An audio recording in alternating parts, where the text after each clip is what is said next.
So, TWOSUN. It's in a box. We're going to get it out of there. We're going to check it in so we can check it out. Okay. Yeah, got a pretty good idea of what's going on here.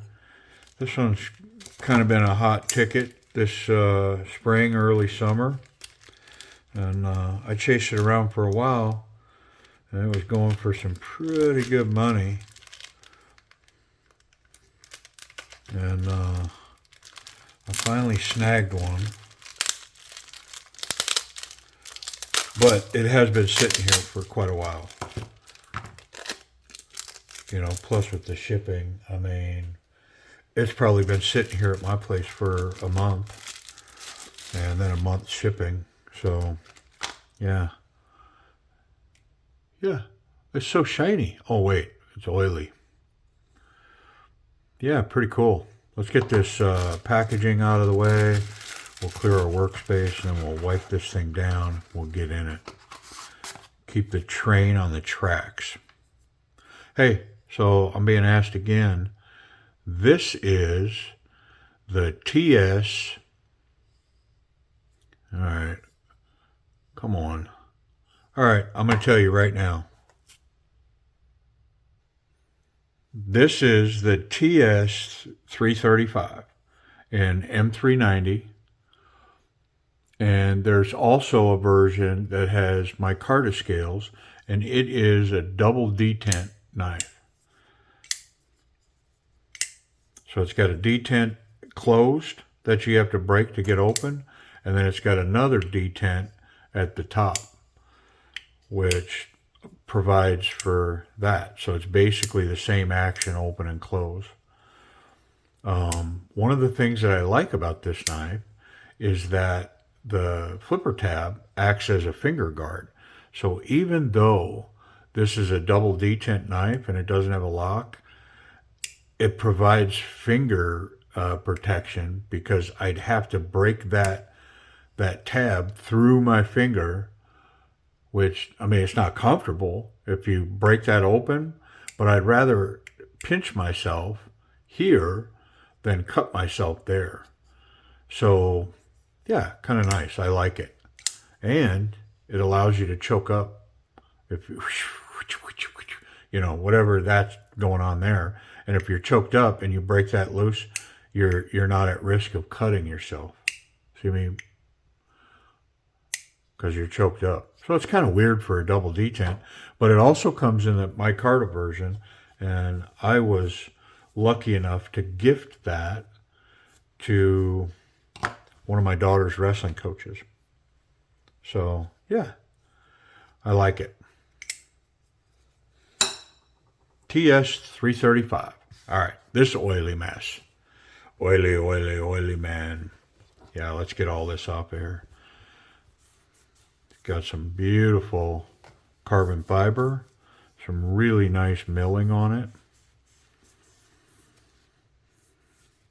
I mean, I could tell from the photos that this one was kind of special.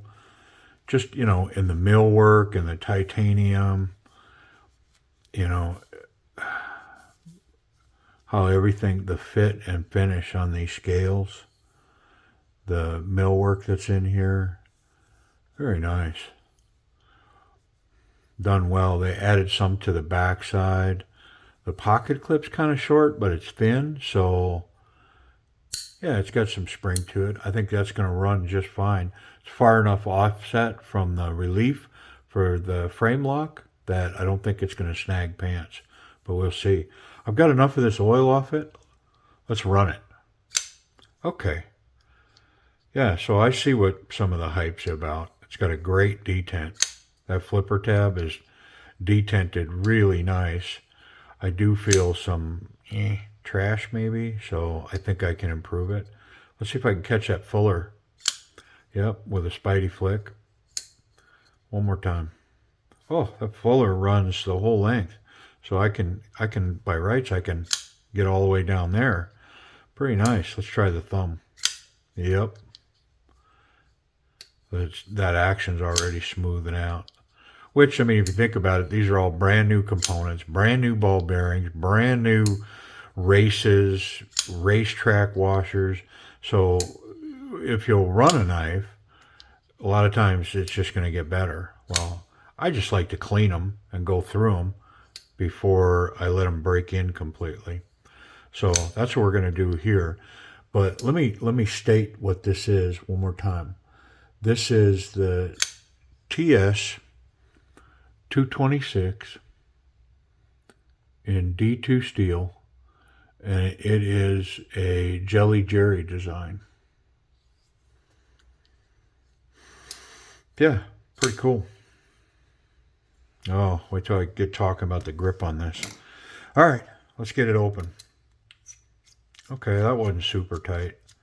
And I could tell there's no Loctite on it, so I'm not sure if I'll need it, but there wasn't any. That wasn't very tight. So I definitely can improve on that. And this pocket screw is going to have to come out.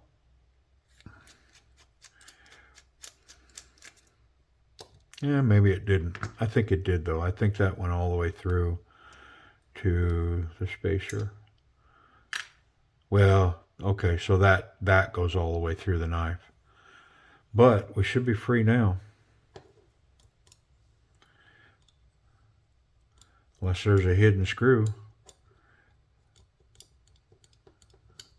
I don't think so. It's loose enough that I think it's just this.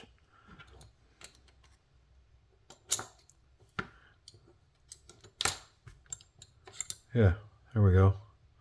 I mean, it's dirty. Oily. It's got some kind of debris or trash or grease or something on the scale.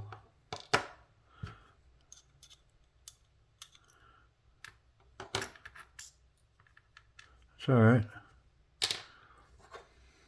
I love cleaning knives, taking them apart. It's fun.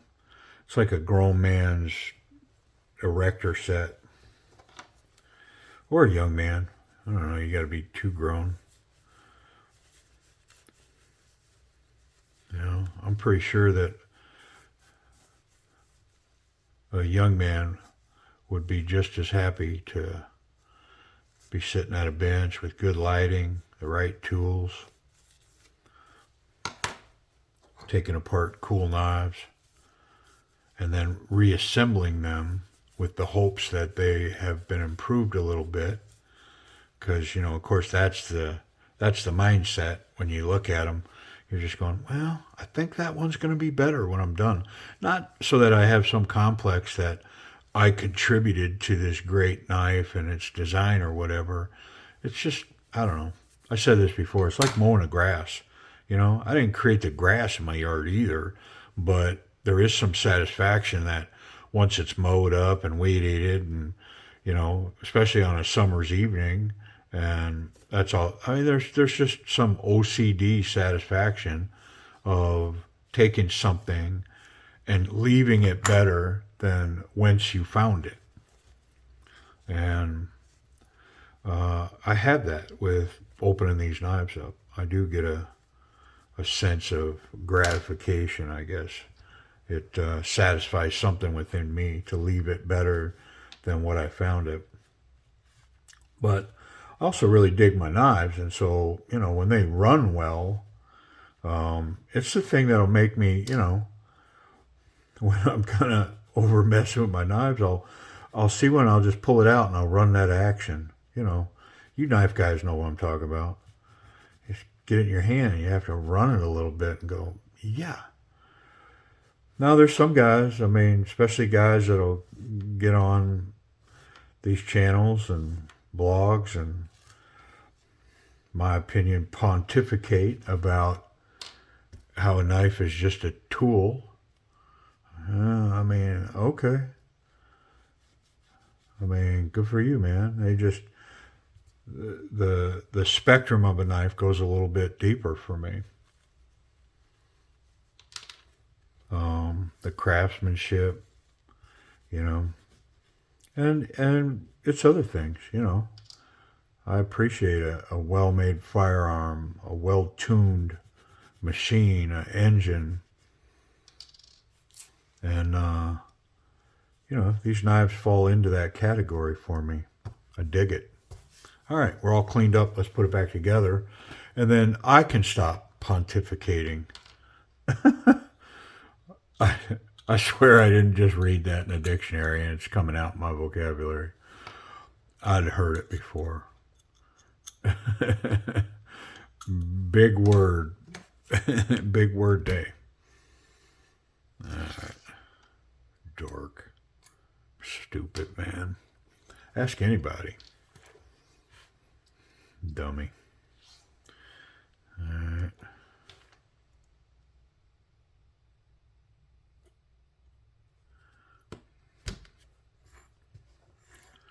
Look at this blade. It's beautiful.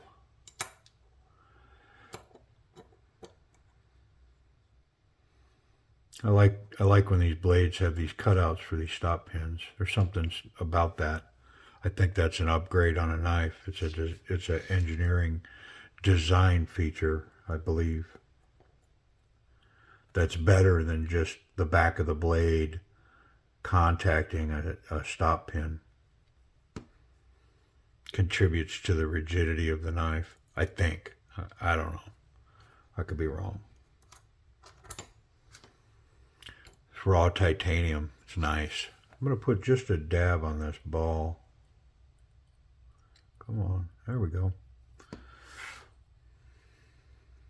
think we're home.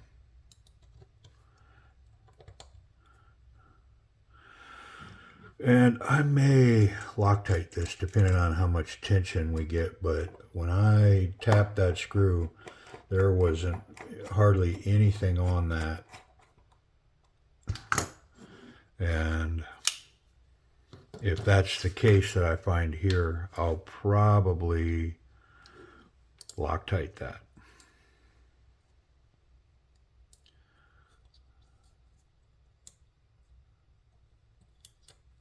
There we go. Milled super tight. Once I found it, it really just locked down in there. It's all T8s, bigger hardware.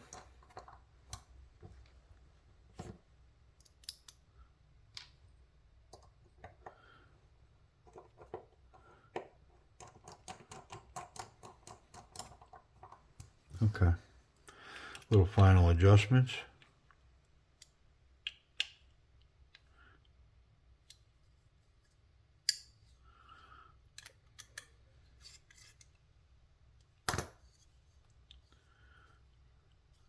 Rock solid. Rock solid. How's that run? Oh.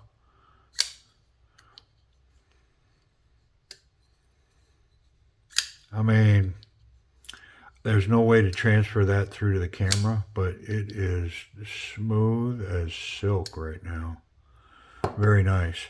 The question being, I'm questioning that screw. I mean, it did have a little bite to it. I think I'm going to leave it be. It had a little bite. Let's put our stuff away. We'll wrap up this review. Run through our little check-in.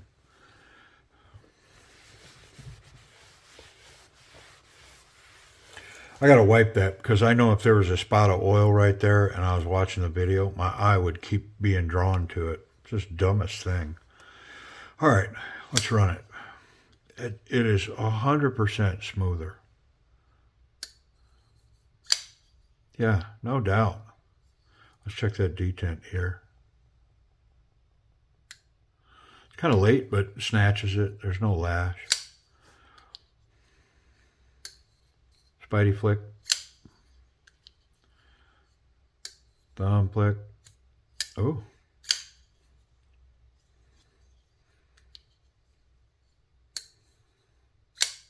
I mean, I can see this was why this one was or is one of those that's kind of in demand. I mean, I can look up, it's titanium carbon fiber with D2, and man, you can look up and this thing's creeping up towards $100. And I guess the word is out that this thing's really nice. All right, let's go to ergonomics, the grip on this thing. So there's jimping on this spine with this ramp right here that is cut really nice. It's aggressive. So that thumb locks in there really well. The fingers here, this jimping on the back of the flipper tab, it's got good jimping. It's aggressive, it's bitey, grabs your finger. Well, when you take it to the other side, it's grabbing my finger right there. And so locked in. Now I will say, see that spot right there? That's a hot spot. That little piece right there is sharp. Now I can fix that, but just be aware, when you get this, if you lock in here, you're going to feel this. That's a little sharp piece. It's not going to cut you, but locked in a strong, confident grip that this provides. This is a super confident grip, like self-defense style confident grip, without a doubt. But I can feel this, so I will definitely relief that. I'm just going to take a file and knock that very edge, the very tip of that edge off a little bit. Nobody even notice it. You all know because I'm telling you, but nobody else will ever know that I did that, but that'll make that better. So there's another spot, and it is the corner of this pocket clip right here. So it's digging into my hand right there. So as I grip, this is digging in right there, and it's a hot spot. So again, I think I can relief this with a file. I can just take that down just ever so slightly so it's not sharp, because right now it's sharp. So it's got an amazingly good grip, but it's got these two sharp areas, this one and this one. And they're definitely hot spots. They need to be resolved. The pocket clip's got milling on it. See if I can get the camera to pick it up. There it is. All right, safety. All right, well, let's go to the pocket clip. How's that pocket clip run? I'm pretty confident about it. Looking at it, I think it's going to run just fine. Yeah. It's got to get over the hump of this thick material, but once it does, it runs fairly deep. But it does leave a little bit poking out. Kind of hides the stature of what's beneath it. And I always like that. If something's going to stick out, I don't want it to show that there's a substantial blade in there. It would just be, I just want that little tip. Let's run it in like jean size material. Yeah, it's just smooth. It'll be one hand in, one hand out for sure. Simple. Yeah, good pocket clip. Safety. See if I can touch that blade. Yeah, man. I can touch it all day long and touch it a lot, all the way down to about there. So here, but this spot right here, it, like, I touch it almost before I touch those scales. So as I press my finger there, the same time I'm contacting the scales, I'm touching the tip of that. So unfortunately what that means is, to me, the knife's dangerous. So if this was in a pocket here, and you reached in here for whatever reason, and you got your pinky, you're reaching into that pocket, your pinky goes with any force right there, it would be cut on a sharp blade. And of course that blade's sharp. I mean, it should be like a razor sharp. So yeah, that's a fail. If you slipped off of this tab, I mean, I'm feeling it right there. If I slipped off of that tab with force, it would slice my finger wide open. Now, I don't know how I could do that, because that tab's got good jimping. I can't imagine coming off of that and contacting that blade. So I don't know that this would happen, but if it did, instantly cut. Yeah, so man, that's a bummer. Let's check this tip. It's actually down low enough in there that there's no way to contact that. So pocket clips a pass, the tips a pass, but this blade exposure, the back of the blade closed, that's a fail. Um, would I still carry it? I mean, I will. And I'm not going to reprofile the knife for that. Is it cut? Let's check it out.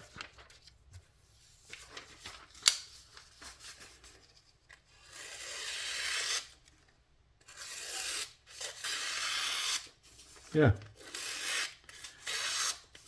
Pretty sharp. Might have a little booger on there. Definitely would benefit from a strop. I can hear it. So, yeah, a little strop work on it, but sharp right out of the box. Price and availability. So I bought this at an eBay auction for $65. Might be a little high for D2 steel, just over kind of my $50 threshold, but for the titanium, this really nice milling, this carbon fiber. I mean, it's not a cheap knife. That's the thing about TWOSUNs. It's easy to go, oh, I'd never pay over 50. Well, it's not a cheap knife. It's just got a budget steel. And it's not that D2 is trash. D2 is a good steel. It's tough steel. It sharpens up really well. You know, the whole thing about it being non-stainless, I mean, man, I own a lot of D2 steel. None of it's corroded. I don't know. Maybe 20 years from now, if I leave it sit, hey, I don't have answers for any of that. But it's definitely a budget steel. So does that knock the potential value of the knife down? Yeah.